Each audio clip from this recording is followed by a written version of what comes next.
زمزم کے کنویں کی ملکیت حاصل کرنے کے علاوہ عبد المطلب کی زندگی کا دوسرا اہم واقعہ ابرہہ کا بیت اللہ پر حملہ ہے۔ تاریخ میں اس کو واقعہ فیل کے نام سے یاد کیا جاتا ہے۔ ابرہہ ایک عیسائی سردار تھا۔ شاہ حبشہ نجاشی کی طرف سے یمن کا حاکم تھا۔ اس نے دیکھا کہ اہل عرب حج کے لیے مکہ مکرمہ جاتے ہیں اور خانہ کعبہ کا طواف کرتے ہیں، تو اس نے عیسائی مذہب کے نام پر یمن کے شہر صنعاء میں ایک عالیشان گرجا بنوایا۔ عرب میں اس گرجا کی خبر مشہور ہو گئی۔ قبیلہ کنانہ کا ایک آدمی وہاں گیا اور گرجا میں گندگی پھیلا کر بھاگ آیا۔ ابرہہ نے غصے میں آ کر قسم کھائی کہ کعبے کو ڈھا کر دم لے گا۔ چنانچہ وہ ایک لشکر جرار لے کر مکہ مکرمہ کی طرف روانہ ہوا۔ راستے میں عرب کے جس قبیلے نے بھی مزاحمت کی، ابرہہ نے اسے تہہ تیغ کر ڈالا، یہاں تک کہ وہ مکہ معظمہ کے قریب پہنچ گیا۔ وہاں کے لوگوں کو اپنے ارادے سے خبردار کرنے کے لیے اس نے اہل مکہ کے جانور پکڑ لیے۔ ان جانوروں میں عبد المطلب کے 200 اونٹ بھی تھے۔ عبد المطلب کو ابرہہ کی چڑھائی کی خبر ملی تو وہ خانہ کعبہ کی دیواروں سے لپٹ گئے اور رو پڑے۔ اللہ سے اپنے گھر کی حفاظت کی دعا کی۔ قریش کے چند سرداروں کو لے کر ابرہہ سے ملنے کے لیے گئے اور اس سے اپنے اونٹوں کی واپسی کا مطالبہ کیا۔ ابرہہ ان کی بات سن کر حیران ہوا اور بولا، تم نے اپنے اونٹوں کی واپسی کی تو بات کی، کعبے کے متعلق ایک لفظ بھی نہیں کہا۔ میں تو یہاں کعبے کو ڈھانے کے لیے آیا ہوں۔ عبد المطلب نے جواب دیا، اونٹ میری ملکیت ہیں، اس لیے ان کی رہائی کے لیے چلا آیا۔ کعبے کا مالک اللہ ہے جو اپنے گھر کو بچانے کی پوری طاقت رکھتا ہے۔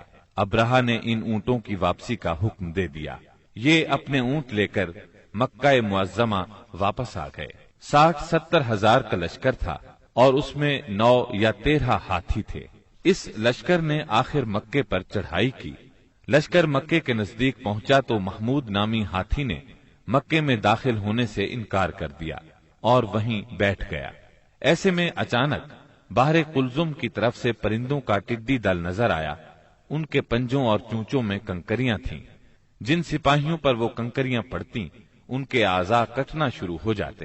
ان کنکریوں کے گرنے سے ابرہہ کی فوج اور ہاتھیوں کا جو حشر ہوا وہ بلا شبہ تاریخ عالم کا ایک نہایت حیرت ناک باب ہے۔ خود ابرہہ مشکل سے گرتا پڑتا صنعاء تک پہنچا اور نہایت دردناک عذاب میں گرفتار ہو کر یمن میں مرا۔ عربوں کے ہاں اس سال کو عام الفیل کہتے ہیں۔ ایک مدت تک یہی تقویمی سال شمار ہوتا رہا۔ قرآن کریم میں یہ واقعہ سورہ فیل میں بیان ہوا۔